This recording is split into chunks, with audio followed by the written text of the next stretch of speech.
ছোটবেলায় আমি জানতাম যে ইসরায়েল আমেরিকাকে নিয়ন্ত্রণ করে। আমেরিকার সমস্ত পলিসি ইসরায়েল নিয়ন্ত্রণ করে। যখন বড় হয়েছি আমি বুঝতে পারছি চিন্তাটা আসলে হাস্যকর। দিনের শেষে ইসরায়েল একটা ভেসেল স্টেট। কেন আমেরিকানরা সারা পৃথিবীতে বুঝানোর চেষ্টা করে ইসরায়েল দুষ্ট ছেলে কিন্তু আমরা আর্মস দিচ্ছি। খুবই হযবরল একটা গল্প। তাদের সৃষ্টিটা হইছে কেমনে? তাদের সৃষ্টিটা হয়েছে জেনোসাইডের মাধ্যমে। 1846 থেকে 1873 এর মধ্যে নেটিভ যারা আসল ক্যালিফোর্নিয়াতে ওই সময় যারা ছিল ১.৫ লক্ষ থেকে জনসংখ্যাকে ৩০,০০০ এ নামায় নিয়ে আসা হইছে। আলজেরিয়ার ১৮৩০ থেকে ১৮৭৫ পর্যন্ত দেখি ৫ থেকে ১০ লক্ষ আলজেরিয়ান মুসলিমকে হত্যা করছে। ভিয়েতনামে ২০ বছর ধরে ২০ লাখের বেশি মানুষ মারা গেল। আবার আমরা এখন দেখতে পাচ্ছি যে অস্ট্রেলিয়া, ফ্রান্স, ইভেন ইউকে পর্যন্ত প্যালেস্টাইনকে রিকগনাইজ করার চেষ্টা করতেছে। I can confirm the UK will recognise the state of Palestine. এর কারণ হইল তারা ইসরায়েলকে খরচা করে ফেলবে। তারা ইসরায়েলকে খরচা করে ফেলবে। ইসরায়েলকে সমস্ত ব্লেম দিয়ে আমরা সরে যাব। ইসরায়েলকে আমরা খরচা করে ফেলব। ছোটবেলায় আমি জানতাম যে ইসরায়েল আমেরিকাকে নিয়ন্ত্রণ করে। আমেরিকার সমস্ত পলিসি ইসরায়েল নিয়ন্ত্রণ করে। যখন বড় হয়েছি আমি বুঝতে পারছি এই চিন্তাটা আসলে হাস্যকর। কিন্তু এই চিন্তাটা আমরা এখনো অনেকে লালন করি। কেন আপনি মনে করেন যে ইসরায়েলের মতো একটা ছোট্ট প্রজেক্ট, একটা কলোনি, এটা রাষ্ট্র না, এটা একটা কলোনি, এটা আমেরিকাকে নিয়ন্ত্রণ করবে? কারণটা হইল আমেরিকা আপনাকে এটা বুঝাইতে চায়। দিনের শেষে ইসরায়েল একটা ভেসেল স্টেট। ভেসেল স্টেটের কনসেপ্টটা বোঝার জন্য সবচেয়ে ভালো কনসেপ্ট হচ্ছে গিয়ে ইউক্রেন। ইউক্রেনের সাথে রাশিয়ার যে যুদ্ধ, সেই যুদ্ধের মূল পয়েন্টটাই ছিল রাশিয়াকে ত্যক্ত বিরক্ত করা এবং ইউক্রেনের যে খনিজ সম্পদগুলো আছে সম্পদগুলো নিয়ে নিয়ে যাওয়া। ইউক্রেনের স্বাধীনতা, ইউক্রেনের মানুষের স্বাধীনতা কোনোদিনই আমেরিকা অথবা নেটোর উদ্দেশ্য ছিল না। আমেরিকা এবং নেটোর যেই ক্ষমতাধর কোম্পানিগুলা, সেই কোম্পানিগুলা একদিকে রাশিয়াকে প্রেশার দিতে চাইছে, আরেকদিকে মোস্ট ইম্পর্টেন্টলি ইউক্রেনকে কিনে ফেলতে চাইছে। ইউক্রেনের ন্যাচারাল রিসোর্স কিনে ফেলতে চাইছে। সে রাশিয়াকে প্রেশার দেওয়ার জন্য তার পূর্বসূরিতে যদি আপনি যান, আপনি দেখবেন যে ইউক্রেনের মানুষের সাথে তাদের একটা পূর্ব বংশগত পরিচয় আছে, বাট তারপরেও they were comfortable to simply তাদেরকে ইউজ করা এবং অ্যাবিউজ করা। এখন যখন আমি কথা বলছি ২০২৫ সালের অগাস্টে অলরেডি ১২ থেকে ১৬ লক্ষ ইউক্রেনিয়ান মারা গেছে, which is more than 25% of their population. What do you think the actual losses are on both sides in that war? I can certainly account through the various sources I trust for 1.2 million dead Ukrainian soldiers. Dead. So Those you think out it's there. 10 to 1? Oh, easily. There are some who think 1.5 million is closer. Dead. Yes. এই ইউক্রেনিয়ানরা কেন মারা গেছে? কারণ American কোম্পানিদের এবং European কোম্পানিদের বেশ কিছু টাকা লাগবে এবং রাশিয়াকে প্রেশার দেওয়া লাগবে। ইউক্রেনের স্বাধীনতা কখনোই সম্ভব ছিল না এবং তারা জানতো। আজকে ইউক্রেনের মালিককে, আজকে ইউক্রেনের মালিক হচ্ছে গিয়ে ব্ল্যাকরক, ভ্যানগার্ডের মতো কতগুলা কর্পোরেট মাফিয়া। একইভাবে ইসরায়েলের আসলে মালিক কে? ইসরায়েলের মালিক হচ্ছে গিয়ে সেই একই কতগুলা কর্পোরেট মাফিয়া। সত্যিকার অর্থে মালিক। এবং তারা তাদের ওই ইসরায়েল নামের প্রজেক্টের জন্য কিছু সিইও, সিটিও, সিবিডিও, সিএক্সও লেভেলের, সি-সুট লেভেলের কিছু এক্সিকিউটিভ রাখছে। যেমন নেতানিয়াহু, বেন গাভির ইত্যাদি। ইসরায়েল কখনো আমেরিকাকে নিয়ন্ত্রণ করত না। আচ্ছা, এই যে ইসরায়েল আমেরিকাকে নিয়ন্ত্রণ করে, এই টোটাল বক্তব্যটা আমেরিকানরা আমাদেরকে কেন শেখায়? এটা খুব ইন্টারেস্টিং। কেন আমেরিকানরা সারা পৃথিবীতে বুঝানোর চেষ্টা করে যে আসলে ইসরায়েল দুষ্ট ছেলে আর আমরা আসলে তাদেরকে ভালো করার চেষ্টা করতেছি কিন্তু আমরা আর্মস দিচ্ছি। খুবই হযবরল একটা গল্প। আবার আমরা এখন দেখতে পাচ্ছি যে Australia, France, Spain, even UK পর্যন্ত প্যালেস্টাইনকে রিকগনাইজ করার চিন্তা করতেছে এবং I can confirm the UK will recognise the state of Palestine by the United Nations General Assembly in September. গত ৫০ বছরে প্যালেস্টাইনকে রেকগনাইজ করার এত বড় একটা উদ্যোগ কখনো ইউরোপ, আমেরিকা, অস্ট্রেলিয়াতে আমরা দেখি নাই কালেকটিভলি। আমেরিকা এখনো ডেফিনিটলি সেদিকে যায় নাই। বাট আমার ধারণা আমেরিকা প্যালেস্টাইনকে রিকগনাইজ করবে খুব দ্রুত সময়। আচ্ছা, আমেরিকা এবং ইউরোপের এত নেতা মন্ত্রীরা, এত পডকাস্টাররা এবং এত নিউজ মিডিয়া চ্যানেলে, পত্রিকায় এত বেশি পরিমাণে কেন প্রো প্যালেস্টিনিয়ান কথা আমরা দেখতেছি গত ১ বছরে বা ৬ মাসে পার্টিকুলারলি? এই কোম্পানি এরা কি জানতো না গত ৭০ বছর ধরে কি হইতেছে? এরা কি জানতো না অক্টোবর ৭ এর পরে ২০২৩ সালের কি পরিমাণে মানুষ মারা হয়েছে? এখন কেন? যারা এত হত্যাযজ্ঞ এত বছর ধরে তারা খুব স্বাভাবিকভাবে দেখলো? এর কারণ হইল তারা ইসরায়েলকে খরচা করে ফেলবে। তারা ইসরায়েলকে খরচা করে ফেলবে। এই কোম্পানিগুলোর যারা মালিক তারা এই স্টারভেশন নিয়ে চিন্তিত না। তারা অতটা মানবিক কোনোদিন ছিল না, কোনোদিন হয় নাই, সামনেও হবে না। বরং তাদের কথা হচ্ছে এই ইসরায়েলকে সমস্ত ব্লেম দিয়ে আমরা সরে যাব। ইসরায়েলকে সমস্ত ব্লেম দিয়ে আমরা সরে যাব। ইসরায়েলকে আমরা খরচা করে ফেলব। পরিবর্তনটা কেন হচ্ছে এটা বোঝার জন্য আমাদের এই জিনিসটা আগে বোঝা লাগবে। সেটা হইলো আমেরিকা সবসময়ই সবচেয়ে বড় ফরেন পলিসিতে করাপশনটা প্র্যাকটিস করে। কারণ আমেরিকাকে কন্ট্রোল করে তার এই কর্পোরেটরা, এই কোম্পানিগুলা। এই কোম্পানিগুলার কোনো বাউন্ডারি নাই, কোনো সীমানা নাই, কোনো আইডেন্টিটি নাই। এই যে এই কোম্পানিগুলা আপনি যদি একটু পিছনে যান, অস্ট্রেলিয়া, আমেরিকা, কানাডা, ইউরোপ এই দেশগুলোর সৃষ্টির ইতিহাসের দিকে যান, আপনি দেখবেন এরা সবাই খুব কমফোর্টেবল ছিল স্লেভদেরকে মারতে। তাদের কাছে জেনোসাইড খুব মানে একটা কমফোর্টেবল একটা ব্যাপার। তাদেরকে কখনো জেনোসাইড বদার করে নাই। আপনি যদি মনে করেন যে তাদেরকে জেনোসাইড বদার করছে, তাহলে আপনি তাদের মিউজিয়ামে গিয়ে দেখেন তাদের সৃষ্টিটা হইছে কেমনে? তাদের সৃষ্টি তো হইছে জেনোসাইডের মাধ্যমে। তারা ইসরায়েলকে এখন যেটা শিখাইতেছে যে গাজার সব মানুষকে তুমি এথনিক ক্লেনজিং করো। তারা তো এথনিক ক্লেনজিং এবং জেনোসাইড কইরেই তাদের দেশটাকে বানাইছে। ধরেন আমরা ক্যালিফোর্নিয়া যুক্তরাষ্ট্রের দিকে আমরা শুধুমাত্র তাকাই। আমরা যদি 1846, 1848, 1850 এবং 1873 র দিকে তাকাই, আমরা কি দেখব? আমরা যেটা দেখব সেটা হচ্ছে 1846 থেকে 1873 র মধ্যে নেটিভ যারা আসল ক্যালিফোর্নিয়াতে ওই সময় যারা ছিল, ১.৫ লক্ষ থেকে জনসংখ্যাকে ৩০,০০০ নামায় নিয়ে আসা হয়েছে সেই সময়। ইতিহাসবিদ বেঞ্জামিন ম্যাডলি প্রমাণ করছেন বেশিরভাগ মানুষকে সরকারি অর্থায়নে হত্যা করা হয়েছে এবং সেই সংখ্যাটা ৯,৫০০ থেকে ১৬,০০০-এর বেশি। গভর্নর পিটার বার্নেট 1851 বলেন, এই যুদ্ধ কন্টিনিউ করবে যতক্ষণ না পর্যন্ত এই ইন্ডিয়ান রেইসকে আমরা এক্সটিংক্ট করে না দেই। আচ্ছা, প্রথমে দেশটাকে তারা বানাইছে। আমি যদি শুধুমাত্র আমেরিকার দিকে এবং ইউরোপের দিকে তাকাই, তারা তাদের দেশটা সৃষ্টির থেকে তারা জেনোসাইড এবং এথনিক ক্লেনজিংকে অসম্ভব ভালোবাসে, প্রচণ্ড পছন্দ করে। তারপরে তারা কি করছে? প্রথমে এথনিক ক্লেনজিং করে তারা ওই জায়গায় আসলো। তারপরে তারা কি করলো? তারপরে তারা ইস্ট ইন্ডিয়া কোম্পানির মতো একটা কোম্পানি বানাইলো, যেটা দিয়ে তারা ইন্ডিয়া, পাকিস্তান, বাংলাদেশের যা কিছু সম্পদ নিয়ে গেল। ইস্ট ইন্ডিয়া কোম্পানি আসার আগে পৃথিবীর 23% সম্পদ এই দেশে ছিল। এই মানে এই দেশ বলতে আমি বুঝেছি গ্রেটার ইন্ডিয়াতে ছিল।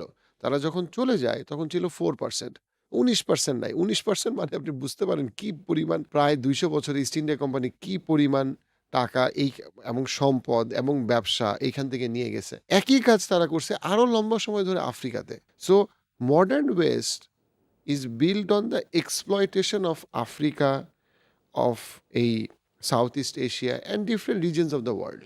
এইভাবে করে তারা বানাইছে। তারা কোনো টেকনোলজিক্যাল ইনোভেশন দিয়ে তারা ওইখানে পৌঁছায় নাই। ওই টেকনোলজিক্যাল ইনোভেশনের গল্প তারা যেটা গল্পটা বলে, ওই গল্পটা দাঁড়ায় আছে এই পুঁজির উপরে, এক্সপ্লয়টেশনের পুঁজির উপরে। এটা হচ্ছে ইতিহাস। এই ইতিহাসের মধ্যে কোনো ভুল নাই। এখন তারপরে আপনি যদি ভিয়েতনাম যুদ্ধ দেখেন, যেখানে ২০ বছর ধরে আমেরিকা অলমোস্ট কোনো কারণ ছাড়া অসংখ্য মানুষকে মারল। তারপরে আপনি ইরাকের যুদ্ধ দেখেন, তারপরে আপনি আফগানিস্তানের যুদ্ধ দেখেন। এগুলা কি প্রাইমারিলি ইসরায়েলকে যুদ্ধ করছে? না। এই প্রত্যেকটা যুদ্ধ আমেরিকা করছে আমেরিকান ফরেন পলিসির জন্য। যে কোম্পানিগুলা, সেটা মিলিটারি ইন্ডাস্ট্রিয়াল কমপ্লেক্স হোক, সেটা টেক কোম্পানি হোক, সেটা ফাইন্যান্সের কোম্পানিগুলো হোক, যারা ফাইন্যান্সিয়াল ইঞ্জিনিয়ারিংগুলো করে, ওভারঅল এই কোম্পানিগুলা পুরা আমেরিকাকে নিয়ন্ত্রণ করে। আমেরিকার সাধারণ মানুষ এই কোম্পানিগুলোর কাছে জিম্মি। আমেরিকান ট্যাক্স পেয়ারের মানি এই কোম্পানিগুলা এক একটা প্রজেক্টের নামে নিয়ে যাচ্ছে। তারা এই দেশগুলা থেকে, এই ইরাক বলেন, আপনি ইরাকের ইকোনমি দেখেন। ইরাকের ইকোনমি যুদ্ধের আগে কই ছিল, যুদ্ধের পরে কই ছিল। আফগানিস্তানের ইকোনমি আগে কি ছিল, যুদ্ধের পরে ছিল। You will know. তারা একদিকে যেমন মানে কত লাভ দেখেন তাদের। এক তো হইল আফগানিস্তান এবং ইরাকের প্রচুর পরিমাণে ন্যাচারাল রিসোর্স তো তারা নিয়ে গেছেই বিভিন্ন কোম্পানির নামে। আবার এখানে বিরাট একটা আর্মস ডিল হয়েছে, ফাইন্যান্সের কালো টাকা সাদা টাকার প্রচুর পরিমাণে ঘুরপাকে। আলটিমেটলি তাদের কোম্পানিগুলা মানে হাজার হাজার কোটি টাকার প্রফিট তারা গুনতে পারছে। তাহলে ইসরায়েলের ক্ষেত্রে আপনার কাছে কেন মনে হয় ইসরায়েল আসলে এই কোম্পানিগুলোকে নিয়ন্ত্রণ করে? না, ওই একই কোম্পানিগুলোর একটা প্রজেক্ট হচ্ছে ইসরায়েল। আমেরিকান ফরেন পলিসি যারা নিয়ন্ত্রণ করে ওই কোম্পানিগুলোর একটা প্রজেক্ট হচ্ছে গিয়ে ইসরায়েল। তো এখানে আপনাকে যদি আঙ্গুল তুলতে হয়, আপনাকে আঙ্গুল তুলতে হবে আমেরিকার উপরে এবং ইউরোপের উপরে ফার্স্টে। কারণ ইউরোপ এবং আমেরিকা সেই আপনার প্রথম বিশ্বযুদ্ধের সময় থেকে, সেই বেলফোর্ডের সময় থেকে, বেলফোর্ড ডিক্লারেশনের পর থেকে শুরু করে ইউরোপ এবং আমেরিকার টোটাল প্রজেক্ট হচ্ছে গিয়ে ইসরায়েল, টোটাল প্রজেক্ট হচ্ছে গিয়ে ইরাক, টোটাল প্রজেক্ট হচ্ছে আফগানিস্তান এবং তাদের প্রজেক্ট ছিল ইউক্রেন। এবং এক এক করে তাদের সবগুলো প্রজেক্টে তারা হারতেছে। এবং হ্যাঁ, তাদের এই ইসরায়েলের প্রজেক্টেও তারা এখন ইসরায়েলকে ছেড়ে দিবে, কারণ তারা ছেড়ে দিতে বাধ্য হচ্ছে। কেন ছেড়ে দিতে বাধ্য হচ্ছে তার একটু ওইটা বলার আগে আর একটু ২ টা কথা বলে নেওয়া ভালো। সেটা হইল আমেরিকা চায়, আপনি এবং আমি বিশ্বাস করি ইসরায়েল খারাপ। সেটা সত্য, ইসরায়েল খারাপ। ইসরায়েল যে খারাপ এটা নিয়ে কোনো পয়েন্ট নাই। কিন্তু ইসরায়েলকে সৃষ্টি করছে কে? ইসরায়েলকে খারাপ করছে কে? ইসরায়েলকে এই আর্মসটা দিছে কে? ইসরায়েলকে এই সিচুয়েশনে ফেলছে কে? আমেরিকা এবং ইউরোপ। সো ইসরায়েলের প্রত্যেকটা মানে ইসরায়েলের গুণা যদি হয় ১০টা, আমেরিকা এবং ইউরোপের এই কোম্পানিগুলা যারা বাধ্য করে এই কাজটা করে তাদের গুণা হইল ১০০টা। কিন্তু সময় মতো সে হাত ঝেড়ে ফেলবে। সময় মতো সে হাত ঝেড়ে ফেলবে। ওর ব্যাপারটা এরকম যে আপনাকে মারার জন্য আমি একটা হিটম্যান ভাড়া করছি। ভাড়াটে খুনি নিছি। ওরে টাকা দিছি আমি। ওরে ওরে ওরে আপনাকে খুন করার জন্য অস্ত্রের টাকা দিছি আমি। সবকিছু করছি আমি। কিন্তু কোনো কারণে সে যখন আপনাকে হত্যা করতে গেল, তখন সে ধরা পড়ে গেছে। তখন আমি বলতেছি, "ও দেখো আমি তো ভালো মানুষ। ও খুন করতে গেছে। ও খারাপ।" কিন্তু ওকে তো খুনি বানাইছি আমি। ওকে টাকা দিছি আমি। একইভাবে আমেরিকা এবং ইউরোপ পুরা ইসরায়েলকে এত বছর ধরে কেন এম্পাওয়ার করছে? কেন তাদেরকে ইসরায়েলকে লালন করছে? লালন করছে খুব সিম্পল ২ টা কারণে। একটা হইল মিডল ইস্ট যে নিয়ন্ত্রণ করবে সে পৃথিবীকে নিয়ন্ত্রণ করবে। মিডল ইস্ট দিয়ে সারা পৃথিবীর টোটাল যে সাপ্লাই চেইন থেকে শুরু করে ন্যাচারাল রিসোর্স তেল সবকিছুর জন্য মিডল ইস্ট খুব ইম্পর্টেন্ট। সে মিডল ইস্টকে নিয়ন্ত্রণ করতে চাইছে সেই 1950s এর পর থেকে। এবং তার জন্য সে ইসরায়েল নামের একটা কলোনি তৈরি করছে। এটা কোনো রাষ্ট্রের পর্যায়ে পড়ে না। এটা একটা কলোনি। এটা একটা প্রজেক্ট, এটা একটা কলোনি। এই কলোনির কাজ হচ্ছে গিয়ে ইস্ট ইন্ডিয়া কোম্পানির যেমন কাজ ছিল, একই কাজ হচ্ছে গিয়ে মিডল ইস্টে করবে। ইস্ট ইন্ডিয়া কোম্পানির মতো ইসরায়েল বেসিক্যালি সবকিছু নিয়ে যাবে। যত কিছু নেওয়া যায়। ২৪টা আরব স্টেটের মধ্যে ৭-৮টা আরব স্টেটে ইসরায়েলি প্রজেক্টের নামে, ইসরায়েলের সিকিউরিটির নামে, ইসরায়েলের the right to defend itself মানে ঘোড়ার ডিম, মানবতা, এইটাকে দিয়ে তারা বেসিক্যালি এটাকে তারা ডিফেন্ড করতে চাইছে এবং তারা এটাকে ডিফেন্ড করতেছে। এটা কি তারা জিউদেরকে ভালোবাসে? না। আমেরিকানরা জিউদেরকে কোনোদিন ভালোবাসে না। ইউরোপিয়ানরা জিউদেরকে কোনোদিন ভালোবাসে না। আপনি গত ৫০০ বছরের ইতিহাস দেখেন। ৫০০ বছর কি তার আরও আগের ইতিহাস দেখেন। মুসলিমদের সাথে জিউদের যুদ্ধ হয়েছে খুবই কম। জিউরা সবচেয়ে বেশি মারা গেছে খ্রিস্টানদের হাতে। আপনি ক্রুসেডার এবং তার আগের গল্প দেখেন। জিউরা হিস্টোরিক্যালি সবচেয়ে বেশি মাইর খাইছে খ্রিস্টানদের হাতে। ইতিহাসের পাতায় দেখি খ্রিস্টানদের সাথে জিউদের যুদ্ধে খ্রিস্টানরা কিভাবে কমফোর্টেবলি জিউদেরকে হত্যা করে এবং জিউদেরকে যে তারা হেট করে। আমি দ্বিতীয় বিশ্বযুদ্ধের দিকে যাব না, সেটা আমরা সবাই জানি, হিটলারের ঘটনা। বাট তার আগে আমরা যদি দেখি যে 1648 থেকে 1657 একটা যুদ্ধ হয়, সেটার নাম হচ্ছে চিমলিংক ম্যাসাকার। এবং সেইখানে রোমানরা, রোমান বলতে এখানে আমি ইউকে এবং ইউএসের সমর্থক হিসেবে রোমানদেরকে এক ওয়ার্ডে বলছি, দে অ্যাকচুয়ালি কিল্ড ১,০০,০০০ জিউ। আচ্ছা, আবার আমরা যদি দেখি তার আরেকটু আগে স্পেন থেকে কি পরিমাণ জিউদেরকে আসলে বিতাড়িত করা হয়, সেখানে আমরা দেখব ২,০০,০০০-এর বেশি পরিমাণ জিউদেরকে রোমানরা আসলে তাড়ায় দেয় স্পেন থেকে।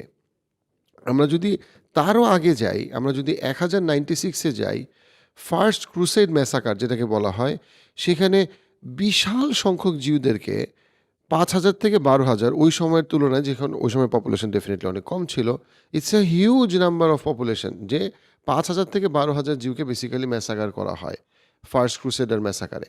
অর্থাৎ আমরা দেখতে পেতেছি এরকম ৩টে ইনসিডেন্ট কিন্তু মুসলিমদের সাথে জিউদের পাওয়া খুবই কঠিন। পাওয়া যাবে না, আপনি পাবেন না।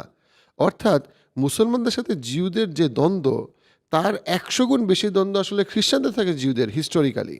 খ্রিস্টানরা কখনোই জিউদেরকে পছন্দ করতো না, এক্সেপ্ট এখন তারা জিউদেরকে ব্যবহার করতেছে মুসলিমদের বিরুদ্ধে সারা পৃথিবীতে, এবং এটা গত ২,০০০ বছর ধরে।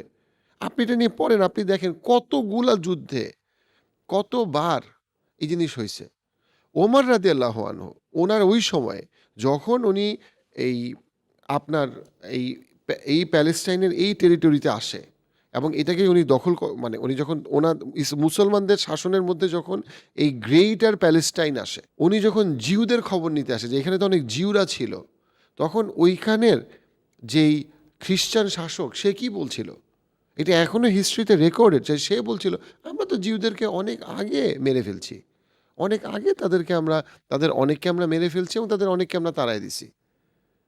জিউরা সেই সময় আমি বলতেছি 1350 বছর আগে, সেই সময় ওমর রাদিয়াল্লাহু আনহু ইসলামের হাতে যখন প্রথম এই গ্রেটার প্যালেস্টাইন আসে, গ্রেটার প্যালেস্টাইন, এই গ্রেটার তখনই এটা প্রমাণিত ছিল যে খ্রিস্টানরা ওয়্যার দ্য পিপল, যে যারা জিউদেরকে ওইখান থেকে তাড়ায় দিছে এবং হত্যা করছে এবং জেনোসাইড করছে এবং তারপরেও করছে। খ্রিস্টানদের সাথে জিউদের সম্পর্ক অসম্ভব খারাপ। খ্রিস্টানরা জিউদেরকে ভালোবাসে না, এটা তাদের ইতিহাস না, কখনোই না।